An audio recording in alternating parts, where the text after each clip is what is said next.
다 함께 사도신경으로 우리의 신앙을 고백하겠습니다. 나는 전능하신 아버지 하나님 천지의 창조주를 믿습니다. 나는 그의 유일하신 아들 우리 주 예수 그리스도를 믿습니다.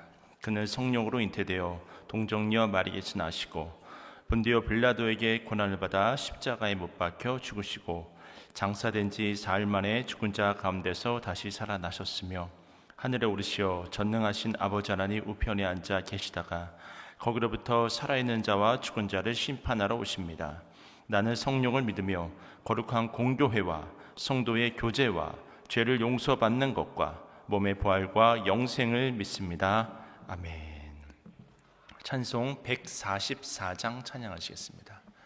찬송 144장 찬양하시겠습니다.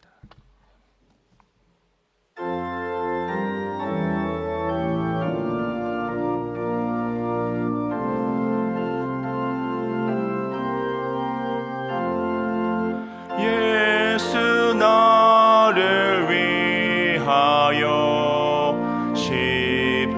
십자가를 질 때 세상 죄를 지시고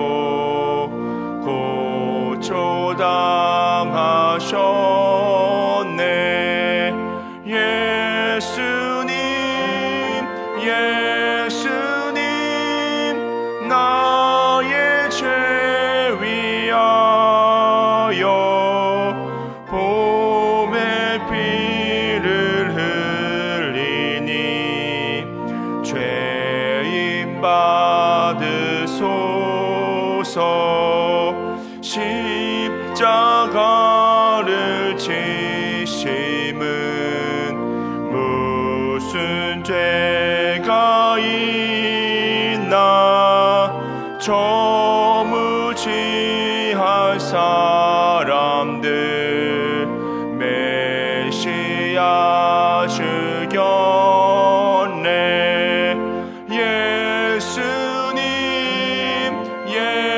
예수님 나의 죄 위하여 봄의 피를 흘리니 죄인 받으소서.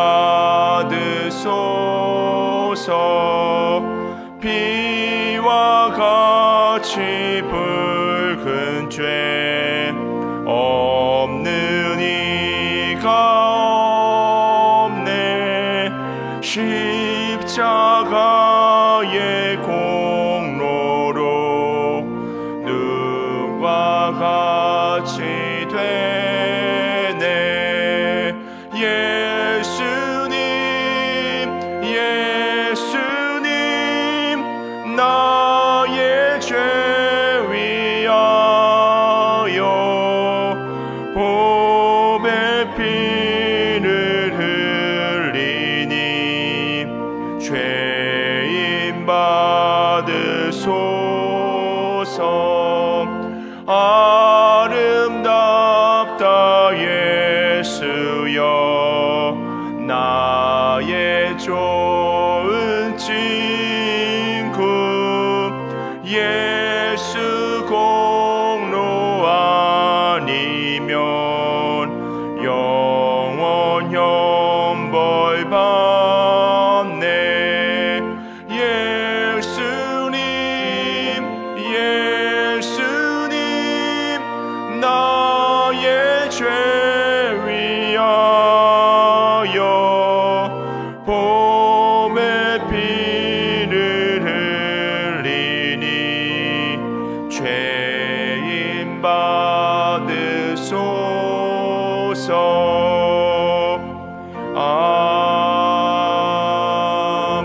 아멘. 참 사랑과 은혜가 많으신 아버지 하나님, 오늘도 주님께서 허락하신 하루를 기도의 자리로 시작하게 하심을 감사드립니다. 이 시간 꼭 필요한 말씀으로 동행하여 주셔서 오늘 한 날 붙들고 살아갈 생명의 말씀을 허락하여 주시옵소서. 늘 주님 앞에 우리의 연약함과 믿음 없음을 회개합니다. 자비와 긍휼을 베풀어 주셔서 용서하여 주시옵소서.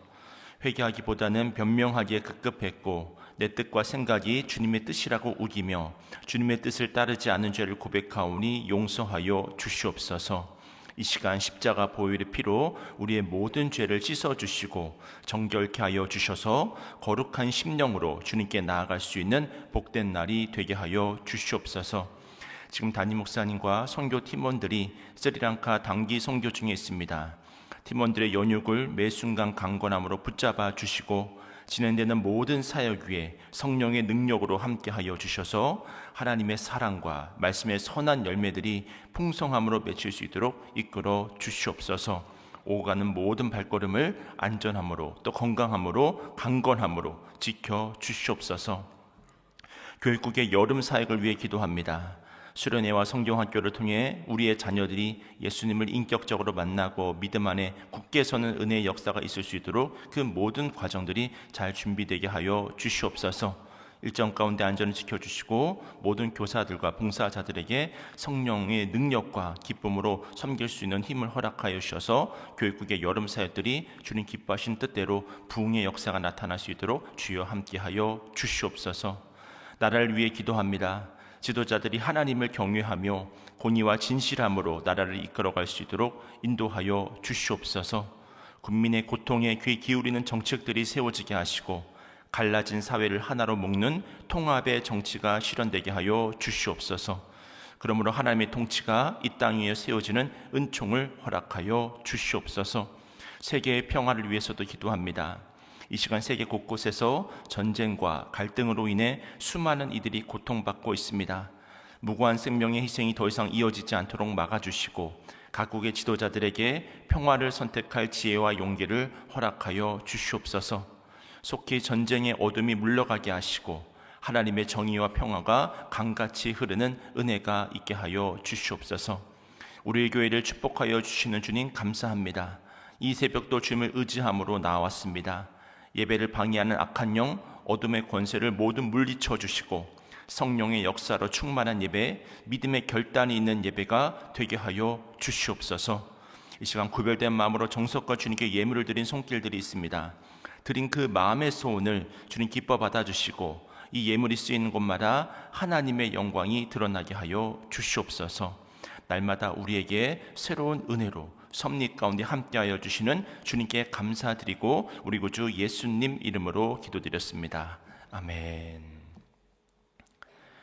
하나님께서 오늘 우리에게 주신 말씀은 히브리서 5장 5절에서부터 10절까지의 말씀입니다.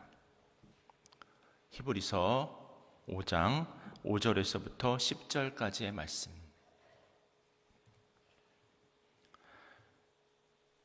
우리 다 함께 말씀을 한 목소리로 봉독하겠습니다.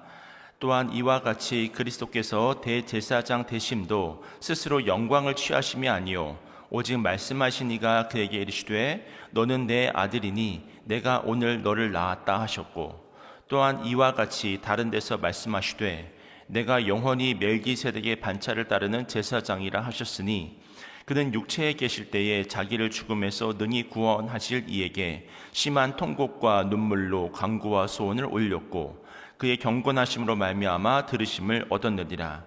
그가 아들이시면서도 받으신 고난으로 순종함을 배워서 온전하게 되셨은즉 자기에게 순종하는 모든 자에게 영원한 구원의 근원이 되시고 하나님께 멜기세덱의 반차를 따른 대제사장이라 칭하심을 받으셨느니라. 아멘. 할렐루야. 주님 주신 은혜와 평강이 여러분의 삶과 가정 가운데 날마다 함께 하시기를 주님의 이름으로 축원을 드립니다. 오늘은 다음과 같은 이야기로 말씀의 은혜를 나누고자 하는데요. 이 초등학생들에게 재미있는 답안지가 이 인터넷에 공개된 적이 있었는데 그 대답이 얼마나 참신한지 모릅니다. 이를테면 이런 것인데요. 개미를 상등분하면 여러분 답이 뭘까요?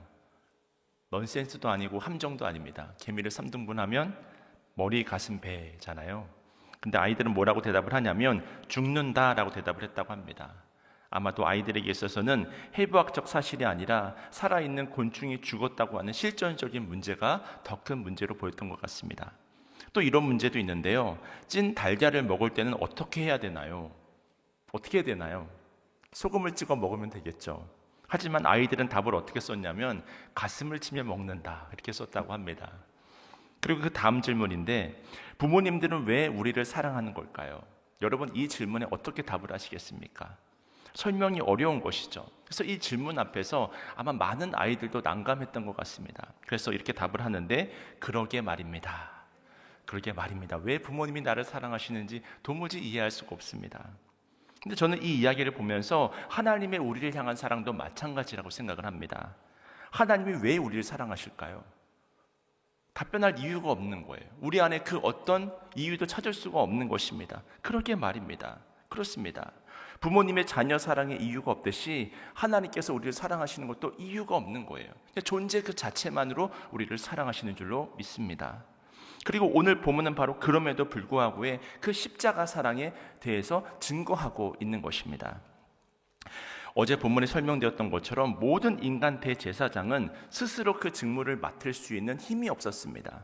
내가 제사장 가문이기 때문에 내가 하나님에 대한 지식을 잘 가지고 있고 또 많은 율법을 잘 지켜왔기 때문에 내가 특별히 도덕적인 열심이나 가치가 있어서 제사장이 되는 것이 아니라 오직 아론과 같이 하나님의 부르심을 받아야지만, 선택을 받아야지만 제사장이 될 수 있었습니다. 근데 오늘 본문 5절이 밝혀주고 있는 놀라운 사실은 무엇이냐면요, 전능하신 하나님, 우주보다 크신 하나님, 모든 없는 것을 있는 것으로 부르실 수 있는 우리의 영원한 창조자가 되시고 또 구원자가 되시는 그 예수님도 스스로 대제사장이 된 것이 아니라고 말씀하고 있습니다. 그래서 우리가 5절을 한번 보면요, 우리 함께 5절 말씀 읽겠습니다. 시작. 또한 이와 같이 그리스도께서 대제사장 되심도 스스로 영광을 취하심이 아니요 오직 말씀하신 이가 그에게 이르시되 너는 내 아들이니 내가 오늘 너를 낳았다 하셨고. 무슨 말씀입니까? 예수님은 하나님이시잖아요. 그러니까 그럴 만한 충분한 능력이 있었음에도 불구하고 스스로 선택하지 않았다고 이야기를 하고 있습니다. 이 말씀이 의미하는 것은 결국 예수님께서는 하나님임과 동시에 인간의 몸을 입고 이 땅에 오셨고 또 인간으로서 그 제사장의 사명을 감당했음을 우리가 알 수 있다고 하는 것입니다. 그렇습니다. 죄인이 죄인을 대속할 수 없고 완전한 사람이 아닌 그 어떤 다른 존재가 우리 사람의 죄를 대신할 수는 없는 거예요. 짐승이 우리의 죄를 완벽하게 대신할 수는 없는 것이지 않습니까? 그것은 예표일 뿐이고, 완전한 사람, 의로 충만한 그 사람이 대신 십자가에 달려 주셔야지만 우리의 죄가 사함을 받을 수 있는 것입니다.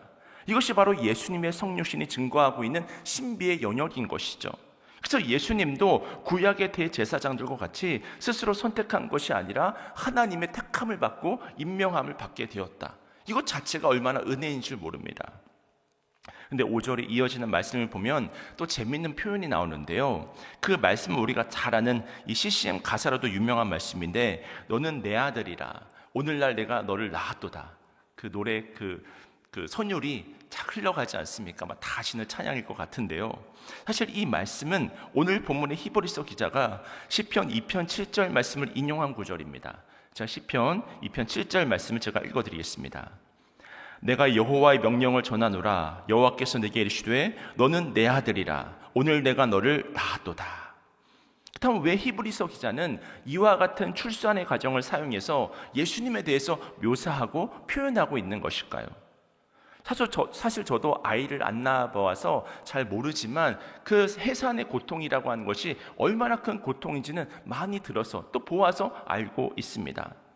그렇다면 이와 같은 출산의 과정을 5절에서 표현한 이유는 무엇일까요? 이 말씀은 사실 새로운 생명을 잉태하기 위해서 예수 그리스도를 이 땅에 보내실 수밖에 없음을 설명하고 있는 것입니다. 다시 말해서 예수님이 십자가의 제물이 되어 주심으로 우리에게 새로운 생명을 허락해 주시는 사건은 여인의 출산과 같은 아주 극심한 고통의 습관이었음도 말해주고 있는 것입니다.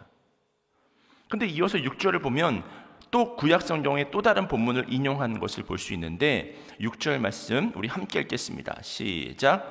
또한 이와 같이 다른 데서 말씀하시되 내가 영원히 멜기세덱의 반차를 따르는 제사장이라 하셨으니, 영원히 멜기세덱의 반차를 따르는 제사장이다. 이것은 또 무슨 말일까요? 사실 이 본문도 구약 성경 이 시편 110편을 인용한 구절인데요, 오늘 본문의 이해를 위해서 이 시간 좀 시편 110편을 좀 찾아보도록 하겠습니다. 시편 110편 말씀 좀 책갈피를 좀 해놓으시고 시편 110편 말씀을 좀 한번 찾아봐 주시길 바랍니다.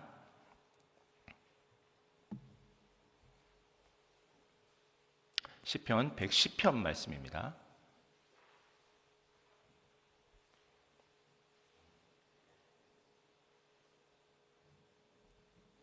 네, 1절 말씀인데 우리 함께 1절 말씀부터 보겠습니다. 함께 읽겠습니다. 시작. 여호와께서 내 주에게 말씀하시기를 내가 내 원수들로 내 발판이 되게 하기까지 너는 내 오른쪽에 앉아 있으라 하셨도다. 여기서 내 원수라고 하는 것은 예수님의 원수 마귀 사탄을 의미하는 것입니다. 그리고 원수들로 네 발판이 되게 한다라고 하는 것은 결국 원수의 세력들이 예수님의 발 앞에 모두 다 굴복할 수밖에 없다고 하는 사실을 말해주고 있습니다.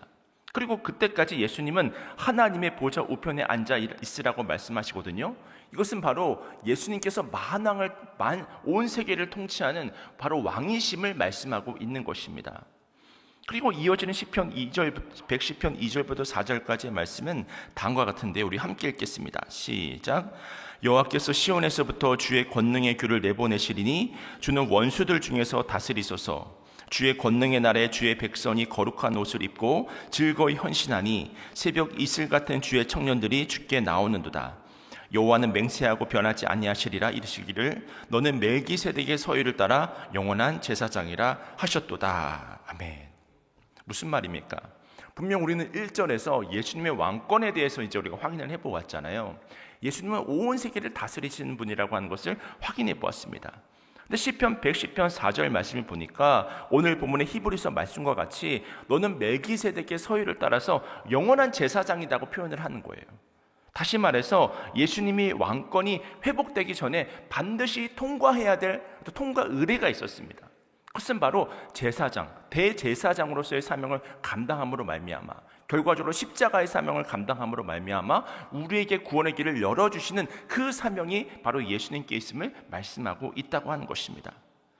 그런 의미에서 시편 110편은 예수님의 두 가지 그림을 동시에 보여주는데 하나의 그림은 이 땅을 왕으로서 다스리시고 통치하시는 예수님의 왕권을 보여주고요. 또 다른 하나의 그림은 바로 예수님께서 제사장의 직무를 감당해야 함을 말씀하고 있습니다. 그리고 이때 제사장의 직무를 멜기세덱의 서열을 따라서 해야 한다고 말씀하고 있잖아요. 이 말은 예수님께서 사람의 몸을 입고 이 땅 가운데 오셔야 함도 동시에 말씀하고 있다고 하는 것입니다. 그렇다면 예수님은 인간 제사장으로 이 땅에 오셔서 어떤 인생을 사셨습니까? 우리가 다시 한번 히브리서 5장 그 본문으로 돌아와서요. 히브리서 5장 7절 말씀을 좀 함께 읽도록 하겠습니다. 히브리서 5장 7절 말씀 우리 함께 읽겠습니다. 시작. 그는 육체에 계실 때에 자기를 죽음에서 능히 구원하실 이에게 심한 통곡과 눈물로 간구와 소원을 올렸고 그의 경건하심으로 말미암아 들으심을 얻었느니라. 우리가 이 말씀의 표현을 보면 예수님이 사람으로 오셔서 심한 통곡과 눈물로 간구와 소원을 올렸다고 말씀하고 있잖아요. 우리가 이 본문을 보게 되어지면 자연스럽게 떠오르는 어떤 그림이 있지 않습니까? 그 그림이라고 하는 것은 예수님께서 십자가에 못 박히시기 전에 이 겟세마네 동산에서 정말 이 땀방울이 핏방울이 될 정도로 그렇게 기도했던 모습을 그려주고 있습니다. 그래서 우리는 이 구절을 볼 때 예수님의 고난을 생각하면서 마치 이 멜 깁슨의 영화 이 패션 오브 크라이스트에서 보듯이 예수님께서 십자가에 매달려서 채찍을 맞으시고 또 조롱을 당하시고 사람들에게 배신을 당하시는 어떤 육체적인 고통 또 정신적인 고통만 생각할 수 있습니다. 근데 사실 예수님의 고난이라고 하는 것은 그것만이 아닌 거예요. 무슨 말이냐면 예수님은 사실 하나님이셨잖아요. 근데 스스로 그 능력을 제한하셔서 이 땅에 사람의 몸을 입고 오신 것 자체가 바로 고난입니다. 그렇지 않고 하늘로부터 구름 타고 오시거나 자신의 능력을 사용해서 무력으로 이 모든 상황들을 제압해 버렸다고 한다면 십자가라고 하는 것, 대제사장이라고 하는 것은 있을 수가 없는 거예요. 또 십자가가 없으면 죄사함도 없는 것입니다. 그래서 예수님께서 친히 하나님이심에도 불구하고 인간의 몸을 입고 이 땅 가운데 오신 사건은 우리의 구원에 있어서 너무나 중요한 사건이 될 수밖에 없다고 하는 것입니다. 그렇다면 그 십자가의 길은 어떻습니까? 오늘 보면 8절은 이렇게 증거하고 있는데요. 우리 8절 말씀도 함께 있습니다. 시작. 그가 아들이시면서도 받으신 고난으로 순종함을 배워서. 무슨 말입니까? 예수님이 고난으로 순종을 배웠대요. 사실 예수님의 고난은 아기의 연약함에서부터 인간관계에서 오던 그 모든 배신과 상처 그리고 육체적인 고통까지 예수님의 생애 자체가 고난의 연속인 거예요. 근데 이런 고난은 견딜 수 있었겠지만 가장 극심한 고통이라고 하는 것은 무엇이냐면 이건 우리도 마찬가지인데요. 로마서 8장 35절 이하의 말씀은 너무나도 유명하잖아요. 제가 읽어드리겠습니다. 누가 우리를 그리스도의 사랑에서 끊으리요? 환난이나 공고나 박해나 디근이나 적신이나 위험이나 칼이랴. 기록된 바 우리가 종일 주를 위하여 죽임을 당하게 되며 도살당할 양같이 여김을 받았다 함과 같으니라.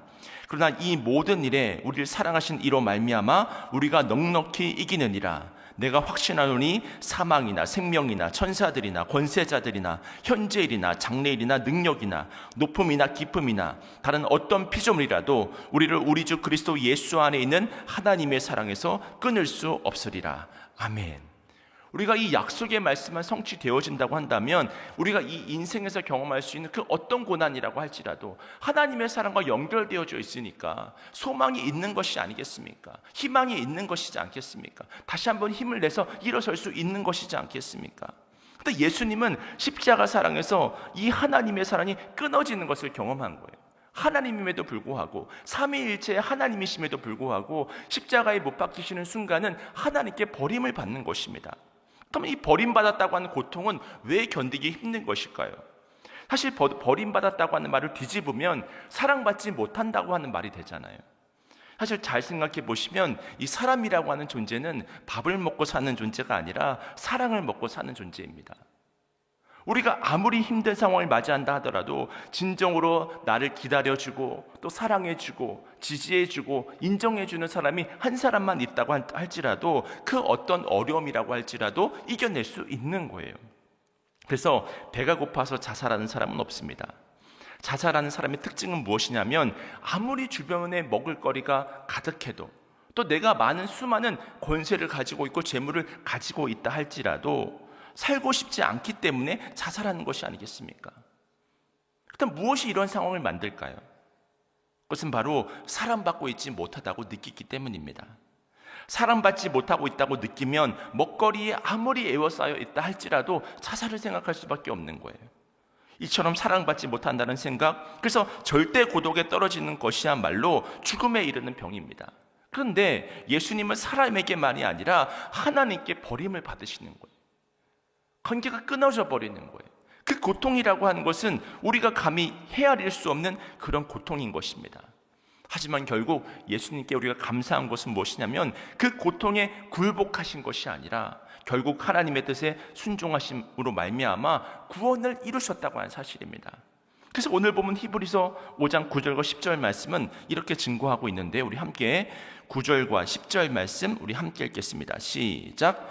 온전하게 되셨은즉 자기에게 순종하는 모든 자에게 영원한 구원의 근원이 되시고 하나님께 멜기세덱의 반차를 따른 대제사장이라 칭하심을 받으셨느니라. 아멘.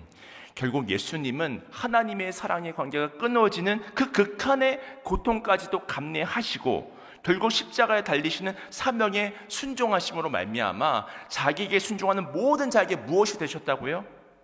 영원한 구원의 근원이 되신 줄로 깨달으시길 축원을 드립니다. 다시 말해 십자가를 통해서 우리를 온전하게 완전함으로 구원해 내신 거예요. 이것이 바로 여러분 복음입니다. 이것이 얼마나 놀라운 은혜냐면 우리가 공장을 가보게 되면 이 컨베이어 벨트가 있잖아요. 그래서 자동화 시스템이 있어서 어떤 물건이 올라져 있으면 이 벨트가 쭉 돌아가면서 여러 가지 공정을 거쳐서 완제품이 나오는 것이지 않습니까? 우리 인생도 마찬가지입니다. 우리는 태어나는 순간부터 내가 원하든 원하지 않든 세월이라는 컨베이어 벨트 위에 올라가는 것입니다. 그러다 보면 살다 보니까 이만큼 와 있고 나이를 먹고 있고 그러다 보니까 언젠가는 이 벨트의 끝에 서게 될 때가 있는 거예요. 우리 모두는 태어난 그 순간부터 살아가고 있는 것도 맞는 말이지만 죽어가고 있는 것입니다. 그 끝을 향해 달려가고 있는 것입니다. 그 누구도 예외가 없습니다. 그래서 사람은 태어나는 순간부터 내가 원하든 원치 않든 그 벨트를 타고 결국은 떨어지는 순간을 맞이하게 됩니다. 근데 떨어지지 않고 살 수 있는 유일한 길이 있잖아요. 그것은 바로 이 세상 그 무엇으로도 건널 수 없는 이 절벽 사이를 연결하는 그 대제사장 되시는 예수 그리스도의 십자가입니다.